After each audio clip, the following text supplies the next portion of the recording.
Hello Julen, अस्सलाम वालेकुम। मेरा नाम है डॉक्टर असगर। कल एक फ़ीमेल पेशेंट आई थी क्लिनिक पे, जिनका ये पूछना था कि डॉक्टर पीसीओडी जो बहुत कॉमनली यंग फीमेल्स में दिखता है, तो उसका क्या रीज़न हो सकता है और होता क्या है। तो पीसीओडी या पीसीओएस, जिसे हम पॉलीसिस्टिक ओवेरियन डिजीज़ कहते हैं, ये होता क्या है कि नॉर्मली जो हेल्दी फीमेल्स होता है उनमें 14 डे ऑफ मेंस्ट्रुअल पीरियड पे आपके ओवुलेशन स्टार्ट होता है। ओवुलेशन का मतलब क्या होता है कि आपके ओवरी के अंदर से जो अंडा मैच्योर होके निकलता है 14 डे पे, जिसे हम ओवुलेशन कहते हैं, ये जो एक इम्पॉर्टेंट स्टेप्स होता है आपके मेंस्ट्रुअल पीरियड्स में, ये नहीं हो पाता है। ये क्यों नहीं होता है, इसमें बहुत सारे रीजंस है। तो वो मैं आपको रीजंस बाद में बताता हूँ। अब ये जब ये फॉलिकल्स या जो ओवरी से जो अंडे निकलते हैं, वो जब नहीं निकलता है, ओवुलेट नहीं होता है, तो आपके ओवरी के अंदर कुछ सिस्ट जैसा कुछ स्ट्रक्चर्स बनता है। असल में वो सिस्ट नहीं होता है, वो इमेच्योर अंडे होते हैं जिसे हम फॉलिकल्स कहते हैं। जब ये नहीं हो पाता है तो आपको ऑब्वियस सी बात है, आपका अंडा मैच्योर नहीं होगा, अंडा रिलीज नहीं होगा, तो आपको ओवुलेशन नहीं होगा और आपको मेंस्ट्रुअल साइकिल्स नहीं होंगे, जिसकी वजह से आपका साइकिल्स नहीं होता है। मैं बताना चाहूँगा, इसमें मुख्य जो कारण होता है वो होता है आपके हार्मोनल इम्बैलेंस। हार्मोनल इम्बैलेंस इस तरह होता है कि आपका जो ओवरी का होता है उसके अंदर स्मॉल अमाउंट में मेल हार्मोन भी निकलता है, जिसे हम टेस्टोस्टेरोन कहते हैं। जब अब इस पीसीओडी के जो पेशेंट होता है उनमें मेल हार्मोन जो है टेस्टोस्टेरोन है, वो उसका जो कंसंट्रेशन है, वो जो रिलीज होता है, वो ज़्यादा होने लगता है, जिसकी वजह से आपने देखा होगा इन पे ग्रोथ स्टार्ट हो जाता है, नेक पे ग्रोथ स्टार्ट हो जाते हैं, हेयर ग्रोथ। और साथ ही साथ में जो ये हेयर ग्रोथ होता है वो एक एबनॉर्मल होता है। फीमेल्स में फेशियल हेयर ग्रोथ जो है वो एबनॉर्मल माना जाता है। इसी तरह आपके जो स्किन होता है वो ऑयली हो जाता है, और ये भी देखा जाता है कि फ्रीक्वेंटली आपको फेशियल इन्फेक्शंस होने लगता है, एक्ने जिसे हम बोलते हैं। नंबर सेकंड पे आता है हार्मोनल इम्बैलेंस में आपके जो फीमेल हार्मोन होता है, एस्ट्रोजन और प्रोजेस्टेरोन होता है, उनके लेवल घट जाता है और मेल हार्मोन का साथ ही साथ में लेवल बढ़ जाता है।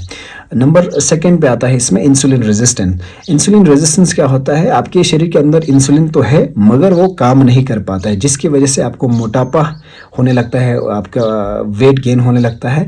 उसकी वजह से फिर से इंसुलिन रेजिस्टेंस हो जाता है, तो ये एक साइकिल बन जाता है, जिसकी वजह से ओवुलेशन में बहुत दिक्कत आ जाता है, जिसकी वजह से आपका पीरियड्स जो होता है मिस हो जाता है। अब इसको मैनेज कैसे करना है। मैनेज में मैंने हर चीज़ में बोला है कि जो भी लाइफस्टाइल रिलेटेड डिसऑर्डर होता है उसमें आपको इम्पोर्टेंट चीज़ है आपका खाना, और आप कितना एक्सरसाइज करते हो, और आप कब कब सोते हो, कितना टाइम आप सोते हो, ये बहुत इंपॉर्टेंट है। तो इसमें आपको ये भी एक लाइफस्टाइल रिलेटेड डिजीज़ माना जाता है, तो आपको इसमें लाइफस्टाइल को चेंज करना है। लाइफस्टाइल इस तरह चेंज करना है कि आपको कोशिश करना है कि आपको वेट जो है वो बैलेंस रहे। तो जो भी पीसीओडी या पीसीओएस के पेशेंट होते हैं, ज़्यादातर देखा जाता है मोटे जो फीमेल्स होता है जिनका वेट बहुत ज़्यादा होता है।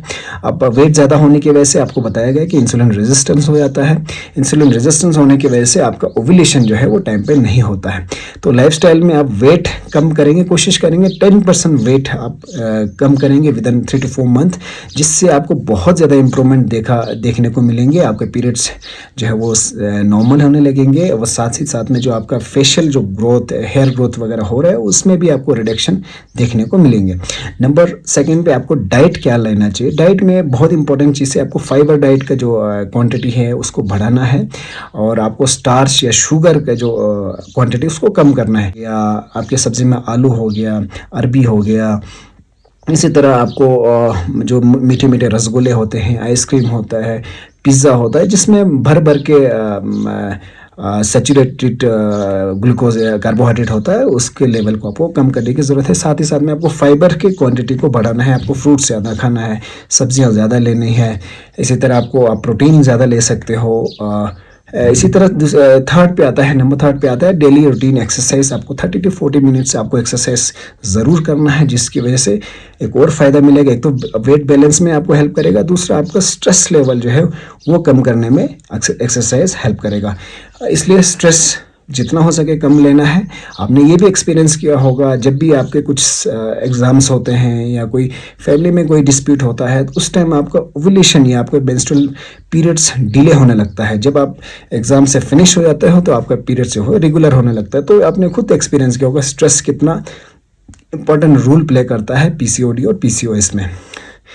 नंबर फोर्थ, इसमें कुछ मेडिसिन देते हैं गायनेकोलॉजिस्ट, जिसमें कुछ हार्मोन रिप्लेसमेंट देना होता है या बर्थ कंट्रोल जो पिल्स होता है वो आपको स्टार्ट करना होता है। 3 से 6 महीने आपको इसको लेना होता है, जिस लड़ने में हेल्प करेगा। तो पीसीओडी मुफ्त करने के लिए लाइफस्टाइल को चेंज करना है।